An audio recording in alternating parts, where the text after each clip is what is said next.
اعوذ باللہ من الشیطان الرجیم بسم اللہ الرحمن الرحیم قالت امرأۃ عمران، آپ اس وقت کو یاد کریں جب عمران کی بیوی نے کہا، ربی اے میرے پروردگار، انی نذرت لک، بے شک میں آپ کے لیے نظر مانتی ہوں۔ کس چیز کی نظر؟ ما فی بطنی، جو کچھ بھی میرے پیٹ میں ہے، میں حاملہ ہوں، جو کچھ میرے پیٹ میں ہے، بچہ ہے یا اس کی میں نظر مانتی ہوں۔ کیا نظر مانتی ہوں؟ محررن، یہ آپ کے رستے میں آزاد کیا ہوا ہے۔ فتقبل منی، بس آپ اس کو قبول کر لیجئے، منی میری طرف سے۔ انک انت السمیع العلیم، بے شک آپ سننے والے ہیں، جاننے والے ہیں۔ فلما وضعتها، پس جب اس نے اس بچے کو جنم دے دیا، اس کو جن لیا، قالت، اس نے کہا کہ ربی اے میرے پروردگار، انی وضعتها انثى، بے شک میں نے تو لڑکی کو جن دیا ہے، اور واللہ اعلم بما وضعت، اللہ تعالی خوب جانتے تھے جو کچھ اس نے پیدا کیا۔ ولیس الذکر کالانثى، اور کوئی مرد عورت کے برابر نہیں ہے۔ وانی سمیتها مریم، اور بے شک میں نے اس کا نام مریم رکھا ہے۔ وانی اعیذها بک، اور اللہ میں اس لڑکی کو آپ کی پناہ میں دیتی ہوں۔ وذریتها، اور اس کی اولاد کو بھی، من الشیطان الرجیم، شیطان مردود سے۔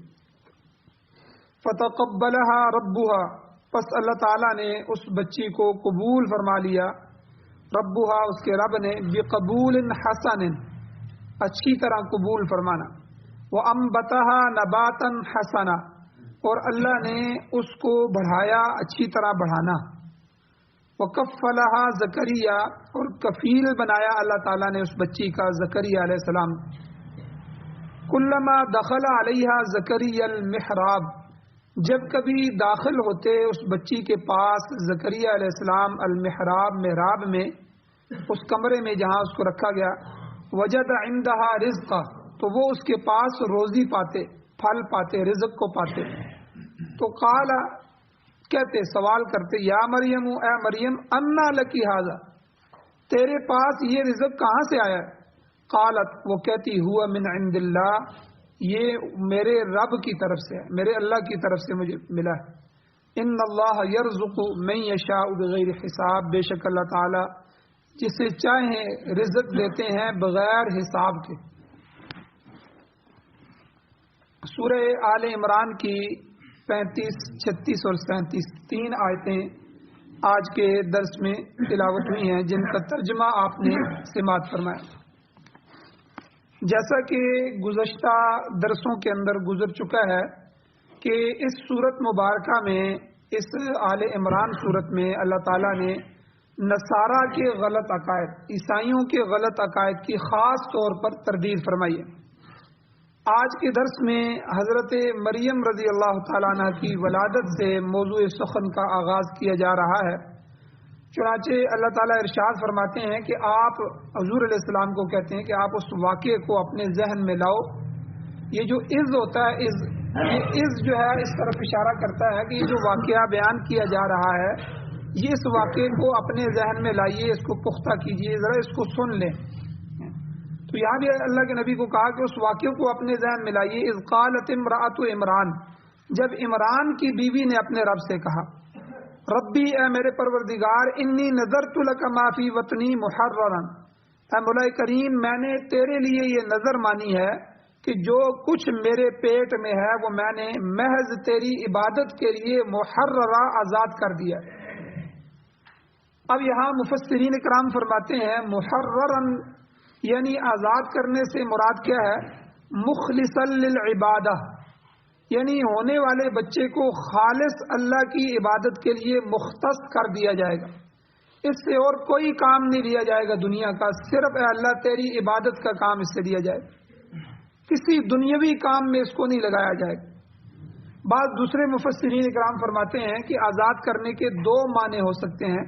پہلا معنی تو عام فام ہے، یعنی غلامی سے آزاد کر دینا، ایک غلام تھا اس کو آزاد کر دیا۔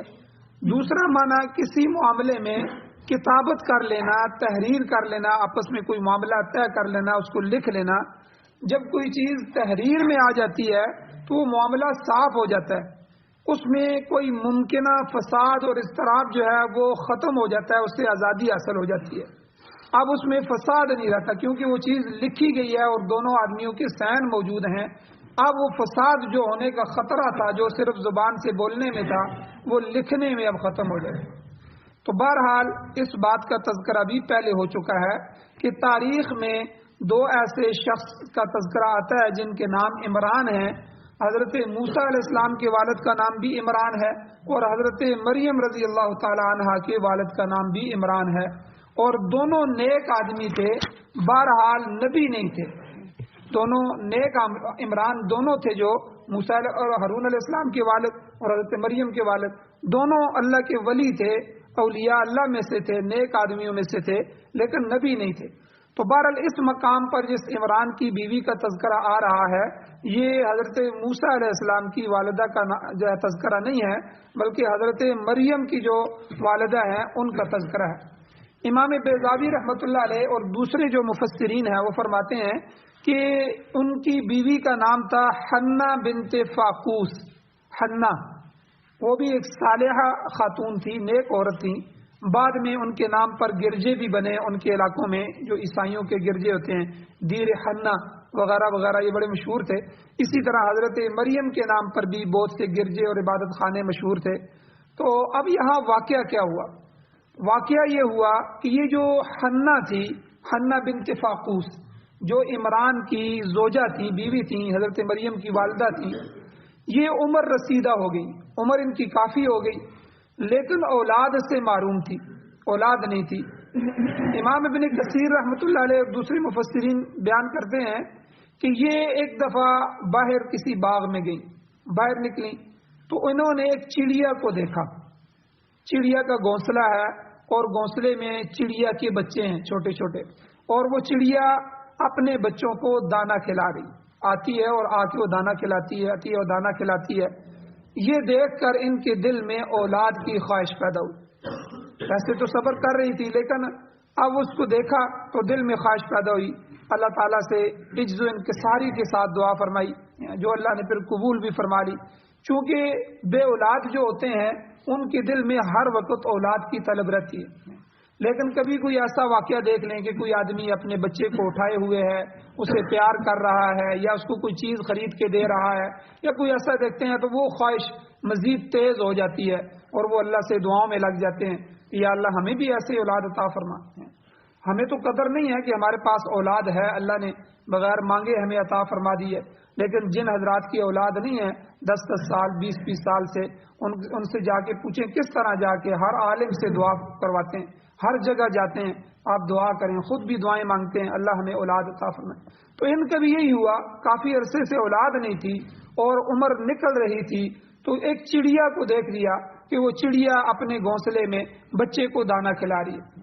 تو اس سے دل میں خواہش پیدا ہوئی، اے اللہ آپ جب اس چڑیا کو بچے دے سکتے ہیں، ایک جانور کو اتنے بچے دے سکتے ہیں، تو اللہ مجھے بھی بچہ عطا فرما۔ اللہ سے عاجزی کے ساتھ دعا فرمائی اور اللہ تعالیٰ نے ان کی اس دعا کو قبول فرمایا، اور وہ اس کبر سنی میں، اس عمر میں حاملہ ہوگی۔ اب جب بچہ پیٹ میں آ گیا تو انہوں نے شکرانے کے طور پر یہ منت مانی کہ وہ جو پیدا ہونے والا بچہ ہوگا، اے اللہ میں آپ کے راستے میں اس بچے کو وقف کر دوں، یہ میں منت مانتی، انی نذرت لک ما فی بطنی محررا، میں نظر آپ کے لیے مانتی ہوں کہ میرے پیٹ میں جو کچھ بھی ہوگا میں اس کو محررن آپ کے راستے میں آزاد کر دوں گی، وہ آپ کی عبادت کے لیے وقف ہوگا۔ اب ان کی دلی خواہش یہ تھی کہ اللہ مجھے بیٹا عطا کرے۔ اب بیٹا ہوگا تو وہ اللہ کی راہ میں آزاد ہوگا، اللہ کے گھر کی خدمت کرے گا۔ بیت المقدس تھا اس وقت، اسلام تو نہیں تھا، پہلے جو سچا مذہب تھا عیسائیت کا مذہب تھا۔ ہر زمانے میں جو مذہب آیا، جو پیغمبر آئے، ان کا دین سچا تھا، وہ تو بعد کی شریعتیں آگے اس کو منسوخ کرتی رہیں، پھر نیا دین، آخری دین حضور علیہ الصلوۃ والسلام کا ہے۔ اب اس کے بعد کسی نبی نے نہیں آنا، کسی شریعت نے نہیں آنا، کسی کتاب نے نہیں آنا، تو اس لیے حضور علیہ الصلوۃ والسلام نے پچھلی جتنی بھی شریعتیں تھیں ان سب کو منسوخ کر دیا۔ تو بہرحال یہ عیسائیت کا زمانہ تھا، تو انہوں نے کہا کہ اللہ یہ جو بیت المقدس ہے اس بچے کو میں بیت المقدس کی خدمت کے لیے، کیونکہ بیت اللہ ان کی جو ہے قبلہ اول جو ہمارا تھا وہ بیت المقدس تھا، اس کی بھی بڑی تکریم ہے، تعظیم ہے، تو اس لیے انہوں نے کہا کہ میں آپ کے اس گھر کی خدمت کے لیے اس بچے کو آزاد کروں۔ اور یہ نظر ماننے کے بعد انہوں نے اللہ تعالیٰ سے دعا کی، اے اللہ میں نظر تو مان لی ہوں لیکن فتقبل منی، اے اللہ مجھ سے یہ نذرانہ قبول کر، یہ نظر قبول کر، میں پیدا ہونے والے بیٹے کو تیری عبادت کے لیے اور بیت المقدس کی خدمت کے لیے وقف کر دوں گی، آپ میری اس کو قبولیت فرمائیے۔ یاد رکھیں کہ یہاں ایک بہت بڑا نقطہ علماء نے لکھا ہے کہ جو بھی عمل کریں اس عمل میں اترانا نہیں چاہیے۔ کسی آدمی نے کسی مسجد میں، کسی مدرسے میں، کسی جگہ کسی کی خدمت کی، بہت بڑی رقم دے دی، لیکن اس پہ جو ہے غرور نہیں کرنا چاہیے، اترانا نہیں چاہیے، کیونکہ ہم نے دیا ہے مسجد مدرسے کو نہیں بلکہ اللہ کو دیا ہے، اور اللہ جل شانہ تو غنی ہے، اس کو تو پہلے ہی ضرورت نہیں ہے، تو اس کو دینا گویا کہ ہمارے اپنے نجات کے لیے، اس لیے تواضع کے ساتھ انکساری کے ساتھ دیا جائے اور اللہ سے پھر دعا مانگی جائے، فتقبل منی فتقبل منا، اے اللہ اس عمل کو، اس نماز کو، اس روزے کو، اس صدقہ خیرات کو میری طرف سے آپ قبول فرمائیے۔ اب دیکھیں وقت کا پیغمبر ہے حضرت ابراہیم علیہ السلام اور حضرت اسماعیل علیہ السلام، اور سب سے بڑا کام بیت اللہ کی تعمیر اللہ نے ان کے ذمے لگائی۔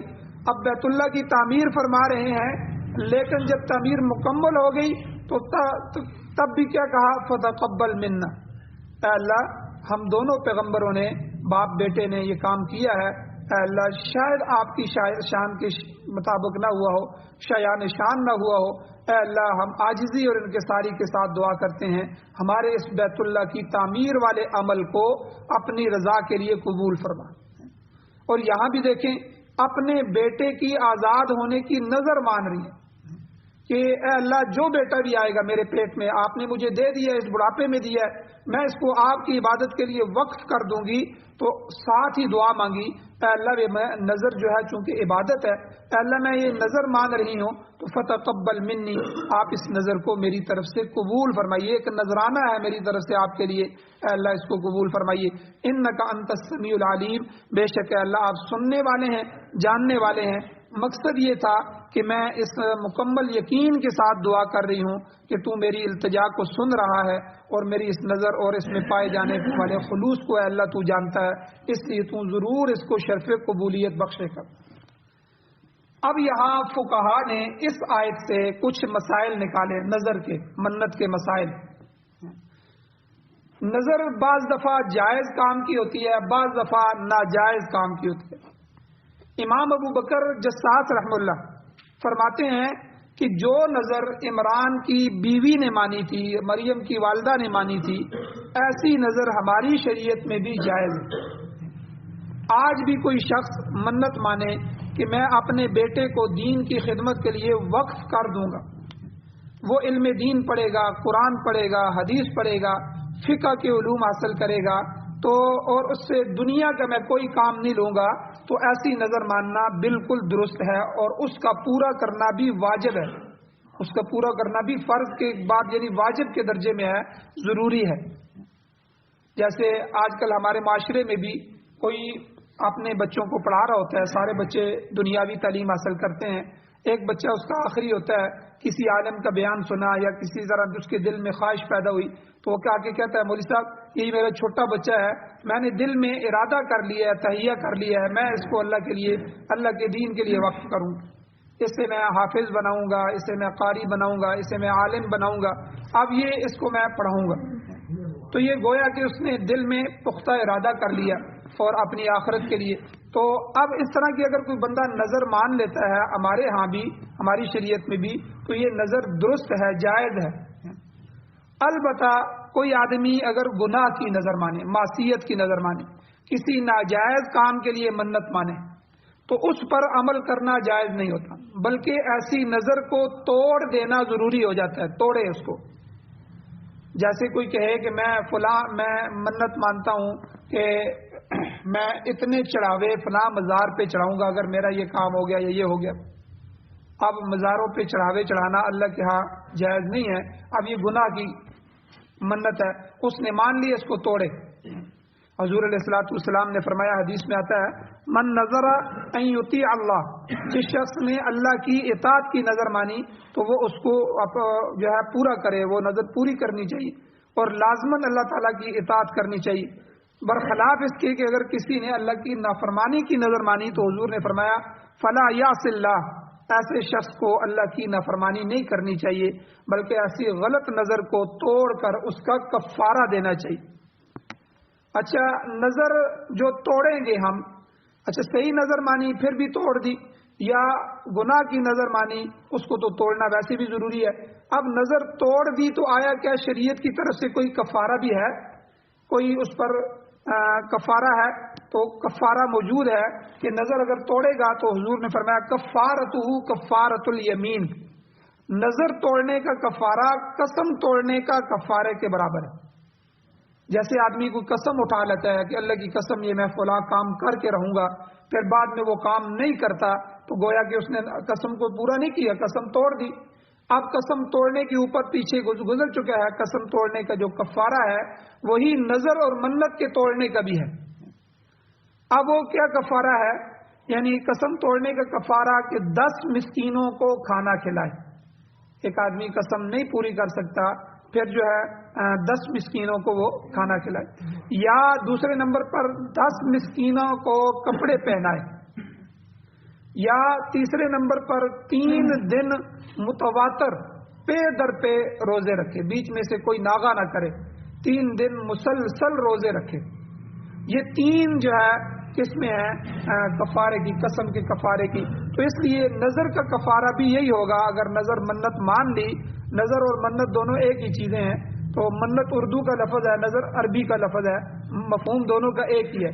تو اس لیے اگر نظر اور جو ہے منت مان لی ہے، اب اس کو توڑ رہا ہے تو اس کو قسم کا کفارہ دینا ہوگا، اور یہ میں نے بتا دیا کہ 10 مسکینوں کو کھانا کھلا دے، یا 10 مسکینوں کو کپڑے پہنا دے، یا 3 دن مسلسل روزے رکھے۔ بہرحال اگلا مسئلہ بھی یاد رکھیں، نیک کام کے لیے نظر ماننا بمنزلہ عبادت کے ہے۔ نظر عبادت ہے، یاد رکھیں، جس طرح نماز عبادت ہے، حج عبادت ہے، روزہ عبادت ہے، صدقہ خیرات عبادت ہے، اسی طرح منت اور نظر بھی عبادت ہے۔ اور عبادت اللہ کی ذات کے علاوہ کسی غیر کے لیے جائز نہیں، سجدہ کسی غیر کے لیے جائز نہیں، رکوع کسی غیر کے لیے جائز نہیں، اللہ کے علاوہ، چاہے وہ اللہ کا نبی کیوں نہ ہو۔ حضور علیہ الصلوۃ والسلام نے خود فرمایا، ایک دفعہ صحابہ نے کہا کہ حضور ہم پوری دنیا میں گھومتے ہیں اور بادشاہوں کو دیکھتے ہیں کہ ان کی عوام جب ان کے پاس آتی ہے ان کو سجدہ کرتی ہے، نیچے جھک جاتی ہے، تو آپ ہمیں حکم دیں ہم بھی آپ کی تعظیم کیا کریں۔ حضور علیہ السلام نے فرمایا کہ سجدہ اللہ کی ذات کے علاوہ کسی کے لیے جائز نہیں ہے، اگر جائز ہوتا تو میں بیوی کو حکم کرتا کہ وہ اپنے خاوند کو سجدہ کرے، تو میری شریعت میں سجدہ کسی کے لیے، چونکہ سجدہ عبادت ہے۔ تو اسی طرح منت اور نظر، فلاں بزرگ کی نظر ماننا، یہ جو شیعہ کے ہاں ایک لفظ ہے، ہماری گلیوں میں بھی یہ، ایک تو فقیر ہم سے پیسے بھی لے جاتا ہے اور غلط عقیدہ بھی بیان کر کے چلا جاتا ہے، کہتے جی نظر اللہ نیاز حسین۔ یہ جو نیاز ہے، نیاز فارسی کا لفظ ہے، زبانوں کا لفظ، منت اردو کا لفظ ہے، نظر انی نظر تو لکا، یہ نظر تو آ گیا، نظر تو نظر عربی کا لفظ ہے، منت اردو کا لفظ ہے، نیاز فارسی کا لفظ ہے، تینوں ایک ہی معنی کے ہیں۔ اب کئی دفعہ بندہ شش و پنج میں پڑ جاتا ہے، اچھا یار یہ نظر یہ چیز ہے تو منت کیا چیز ہوگی، اچھا منت یہ ہے تو نیاز کیا ہوگی، تو یہ ساری چیزیں ایک ہیں۔ اب وہ چوڑا جو مانگ رہا ہوتا ہے رافضی گلی میں آ کے، اب وہ ایک صدا لگاتا ہے، جی نظر اللہ نیاز حسین، مجھے نظر اللہ کے لیے دے دو، کچھ نظر دے دو جو تم ماننا چاہتے ہو، اور حسین کی نیاز مجھے دے دو۔ تو یہ غلط عقیدہ ہے جو وہ ہمارے بچوں کو، عورتوں کو، سب کچھ ہے، چونکہ وہ آواز لگاتا ہے، اب وہ آواز سب کے سامنے پک جاتی ہے، پختہ ہو جاتی ہے۔ تو اس لیے نظر جو ہے یہ عبادت ہے، یہ اللہ کی ذات کے علاوہ کسی کے لیے جائز نہیں۔ مشرکین مکہ جو تھے، انہوں نے جو بت رکھے ہوئے تھے، وہ جا کر ان کی منتیں مانتے تھے کہ میں فلاں بت کی منت مان رہا ہوں، اس کے لیے نظر مان رہا ہوں۔ تو اس لیے یہ درست نہیں ہے کہ اللہ کی ذات کے علاوہ کسی اور کے لیے منت مانی جائے۔ اور کسی کو دین کی خدمت یا مسجد کی خدمت کے لیے وقف کیا جائے، یہ نظر بھی صحیح ہے اور جائز ہے۔ البتہ کسی قبر کا مجاور بننے کے لیے نظر مانا، جیسے میں نے پہلے کہا گناہ کی، کہ میں اس کو فلاں قبر پر مجاور بناؤں گا، یہ منت درست نہیں ہے، کیونکہ اس میں شرک اور بدعت کی آبیاری ہو رہی ہے اور یہ معصیت کی نظر تصور ہوگی۔ اسی طرح قبروں پر چڑھاوے چڑھانے کی منت ماننا یا وہاں پر نظر و نیاز پیش کرنے کے لیے جو ہے بزرگوں کی نظر ماننا، اس کی اجازت نہیں ہے۔ بعض صورتوں میں تو یہ شرک کا ارتکاب ہوتا ہے اور بعض صورتوں میں یہ بدعت بن جاتی ہے، تو بہرحال یہ درست نہیں ہے، یہ گناہ کی نظر ہے۔ تاہم بہرحال عمران کی جو بیوی تھی اس نے نظر مانی تھی، اس سے بیت المقدس کی خدمت مقصود تھی۔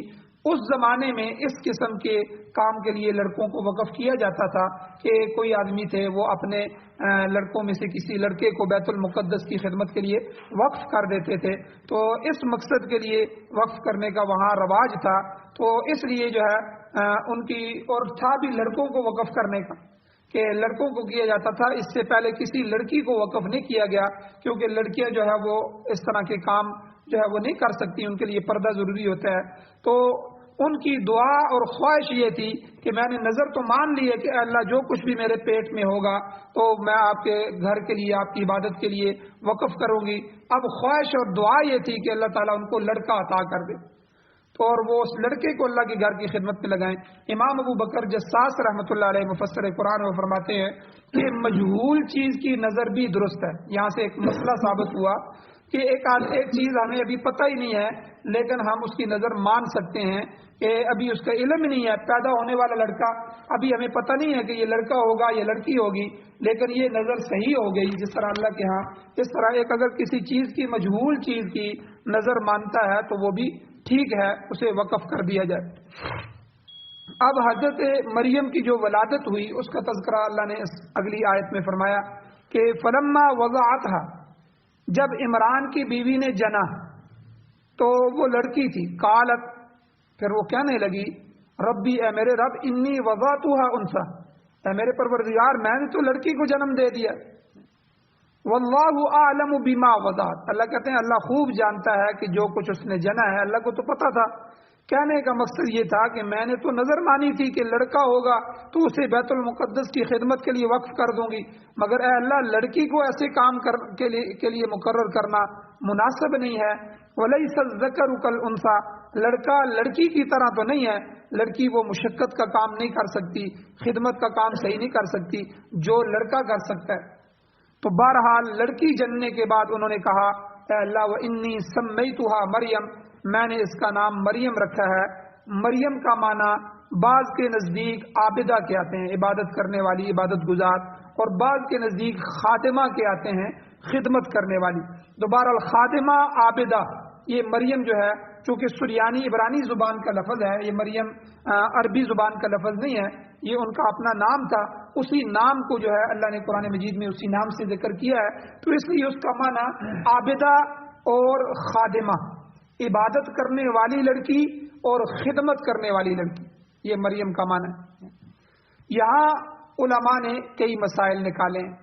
امام ابوبکر جساس اور دوسرے مفسرین فرماتے ہیں کہ عمران حضرت مریم کی پیدائش سے پہلے ہی فوت ہو چکے تھے، جو حضرت مریم کے والد تھے وہ ان کی پیدائش سے پہلے فوت ہو گئے تھے، اور ان کی بیوی ہی نو مولود کی کفیل تھی، سرپرست تھی۔ ظاہر بات ہے جب والد فوت ہو جائے تو پیچھے اگر بچہ پیدا ہوگا تو اس کی سرپرست اور کفیل جو ہوگی وہ اس کی ماں ہوگی۔ اب یہاں سے یہ بات جو ہے ثابت ہوا کہ ماں کو بھی بچے کا نام رکھنے کی اجازت ہے، خصوصاً اس وقت جب کہ باپ موجود نہ ہو۔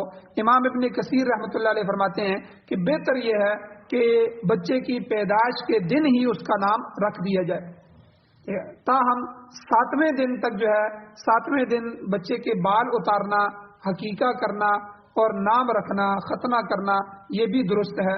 حضرت انس رضی اللہ تعالیٰ عنہ کی بھائی کی ولادت ہوئی، اسی دن اس کو وہ اٹھا کر حضور علیہ السلام کی خدمت میں انہوں نے پیش کیا۔ حضور علیہ السلام نے اس بچے کو گٹی بھی پلائی اور اس کا نام بھی عبداللہ رکھا۔ تو یہ اس سے بھی یہ ثابت ہوا کہ پہلے دن بھی بچے کا نام رکھا جا سکتا ہے، اور خود حضور علیہ السلام کے گھر میں بھی ماریہ قبطیہ جو تھیں ان کے بطن سے رات کو بچہ پیدا ہوا۔ صبح آپ علیہ السلام نے فرمایا کہ رات میرے ہاں بچہ پیدا ہوا ہے، اس کا نام میں نے اپنے جد امجد حضرت ابراہیم علیہ السلام کے نام پر رکھا ہے، ابراہیم نام رکھا۔ گویا کہ بچے کا نام اس کے باپ نے رکھا ہے، مگر حضرت مریم کا نام ان کی والدہ نے رکھا ہے کیونکہ باپ موجود نہیں تھا۔ بعض مفسرین اس سے یہ نتیجہ اخذ کرتے ہیں کہ باپ کی عدم موجودگی میں تو ماں سرپرست بن سکتی ہے مگر اس کی موجودگی میں نہیں بن سکتی، والد موجود ہو پھر نہیں بن سکتی۔ تو بہرحال اس میں کچھ مسائل اور بھی ہیں، انشاءاللہ کل کے درس میں بیان کیے جائیں گے۔ اللہ جل شانہ سے دعا ہے اللہ ہمیں عمل کی توفیق عطا فرمائے، آمین۔ الحمدللہ رب العالمین والعاقبۃ للمتقین والصلاۃ والسلام علی رسولہ النبی الکریم۔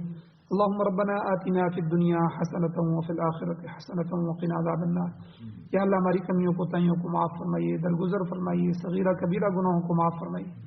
یا اللہ قرآن و سنت کو سننے، سمجھنے، عمل کرنے، اس کی اشاعت کرنے، اس کی حفاظت کرنے کی توفیق نصیب فرمائیے۔ یا اللہ ہماری نسلوں اولادوں کی اس کی خدمت کے لیے قبول فرمائیے۔ یا اللہ پوری دنیا میں یا اللہ اپنے نظام کو غالب فرمائیے۔ یا اللہ باطل کے نظاموں میں ہم جی رہے ہیں، نسلوں کی نسلیں یا اللہ جمہوریت کے اندر اور غیروں کے نظام کے اندر جی رہے ہیں۔ یا اللہ اپنا امارت کا، خلافت کا، قرآن و سنت کا نظام پوری دنیا میں ہمیں عطا فرمائیے، ہمارے ملک میں ہمیں عطا فرمائیے۔ یا اللہ خاتمہ ایمان پر فرمائیے، جو فوت ہو چکے ہیں ان سب کی بخشش فرمائیے، جو بیمار ہیں ان کو شفا عطا فرمائیے۔ یا اللہ ہم سب کی جائز حاجات کو اپنے غیب کے خزانوں سے پورا فرمائیے۔ صلی اللہ تعالی علی خیر خلقہ محمد و آلہ و اصحابہ اجمعین برحمتک یا ارحم الراحمین۔